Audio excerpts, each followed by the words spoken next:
10살 차이 이상 나는 남직원이 저를 복도로 불러가지고 왜 그렇게 하고 다니냐, 사회에서 정해놓은 틀을 벗어나면 이상한 사람이 되는구나. 우울증을 한 7개월 정도 참다가 공황 증상까지 왔잖아요. 공황 증상까지 오고 나서 제일 먼저 생각했던 게, 왜 내가 이렇게까지 될 만큼 왜 나는 또 참았을까. 안녕하세요, 희망상사 이사입니다. 우울증이라고 하면 정신과 그리고 심리 상담을 가장 먼저 떠올리잖아요. 저는 심리 상담은 처음에는 좀 부담스러웠어요. 그래서 가장 먼저 했었던 게 약물 치료였고, 템플스테이, 명상, 긍정 확언 등을 했었지만 점점 이제 심리 상태도 안 좋아져서 결국엔 심리 상담을 받게 됐어요. 근데 심리 상담을 받는 도중에 어떤 프로그램 하나가 제가 우울증을 이해하는 데 도움이 굉장히 많이 됐어요. 오늘은 심리 상담에 대한 경험을 말씀드릴게요. 사실 처음에 심리 상담을 받기 전에 이제 2차 피해가 있었다는 그런 후기들이 있어가지고 선뜻 어렵더라고요. 과연 이 선생님이 나를 다 이해할 수 있을까라는 생각도 들고, 상담자의 역량에 따라서 결과가 달라질 수 있을 거라고 생각해서 저는 제가 원하는 선생님을 찾기 위해서 가장 먼저 노력을 했어요. 제가 이전에 사회복지사 1급을 취득하면서 알게 된 정보인데, 저는 한국심리상담학회에 등록되어 있는 선생님을 기준으로 먼저 찾았어요. 3년 이상의 경력이 있는 1급 선생님을 찾았습니다. 이제 경력에 따라서 차이가 나는데, 이왕 맘먹고 하는 거 저는 조금이라도 경력이 있는 선생님을 원했어요. 그리고 심리상담, 상담 분야도 여러 분야로 나눠져 있어요. 제 상황을 이해해 줄 수 있고 도움을 줄 수 있는 선생님은 이제 디지털 성범죄 관련된 이력이 있는 선생님을 찾게 됐어요. 처음에 심리 상담을 할 때 이제 심리 검사를 하게 돼요. 제가 이 검사를 통해 가지고 우울증을 이해하는 데 도움이 됐었거든요. 처음에 제가 시작했었던 거는 MMPI, TCI, 다면적 인성 기질 검사를 시작을 했어요. MMPI에서 가장 높게 나온 특징이, 제가 도덕적 기준이 높아서 불공평한 상황에서 더 민감하다라고 나오더라고요. 가장 주요하게 나온 특징이요. 이 결과를 보고 내가 이상한 게 아니구나라는 생각이 먼저 들었어요.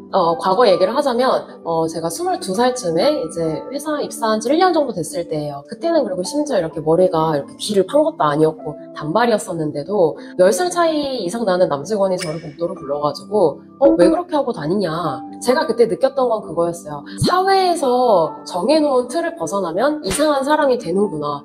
내가 그렇게 스스로 만든 거기 때문에 내가 이상한 사람이라는 건가? 라는 느낌을 많이 받았어요. 그리고 사실 그런 얘기 들었을 때 속된 말로 누가 막 이렇게 왈왈거리네 하고 그냥 넘겨도 되는 거잖아요. 근데 이걸 못 넘기는 제 자신한테 화가 나는 거예요. 왜 나는 이거를 그냥 넘기지 못할까? 였었는데, MMPI 결과를 보고 나니까 이래가지고 저는 불공평한 상황에서 부당한 행동을 바로잡지 않으면 우울하다라고 아예 결과에서 나와 있는 거예요. 나는 그런 사람이구나. 그러면 내가 잘못한 건 아니구나 라는 생각이 들었어요. 이게 사실 별게 아닐 수도 있는데, 당시에 그 검사지를 받고 나서 저한테는 진짜 큰 힘이 됐어요. 더 이상 저를 미워하지 않게 됐거든요. TCI 검사는 이제 기질 및 성격 검사라고 해요. 제가 우울증을 한 7개월 정도 참다 보니까 결국엔 공황 증상까지 왔잖아요. 공황 증상까지 오고 나서 제일 먼저 생각했던 게, 왜 내가 이렇게까지 될 만큼 왜 나는 또 참았을까라는 생각을 먼저 했어요. 근데 이 TCI 검사 결과를 보고 이것도 이해가 됐어요. 제가 TCI 검사 결과에서 뚜렷하게 나왔었던 게 참을성, 그리고 자기 일치, 자기 수용, 타인 수용이 높게 나왔어요. 근데 우울증이 왔을 때도 사실 가장 좋은 게 그 상황이랑 분리가 되는 건데도, 그 와중에도 제가 그냥 갈아 나갈 때까지 참았었던 거예요. 근데 내가 왜 그렇게 했을까 생각을 했을 때 TCI 결과를 보고 내가 잘못된 건 아니구나 라고 또 저를 이해할 수가 있었어요. 주 5일 운동을 하고, 그리고 약물 치료도 해보고, 이렇게 심리검사도 해보고, 템플스테이도 해보고, 이거 말고도 사실 더 많은 것들을 했었거든요. 우울증 극복을 위해서 정말 다양한 방법을 노력을 했잖아요. 그 다양한 방법 노력한 이유가 자기 일치가 있어서 그렇구나, 루틴이나 습관을 만드는 게 있어가지고 그렇게 된 거일 수 있다라고 선생님이 말씀해 주시더라고요. 그 얘기를 듣고 나서 내가 이런 상황이 왔었을 때 이렇게 행동하는 거에 대한 이해를 확실하게 할 수 있게 됐어요. 심리 상담이 좀 어렵다고 느껴지시면 이 기질 검사만큼은 정말 추천을 드리고 싶어요. 지금 마음이 힘든 상황에 계신 분들이라면 꼭 해보셨으면 좋겠어요. 이 상황이 오게 된 원인이 당신 때문이 아니라는 거를 분명히 알게 될 거예요.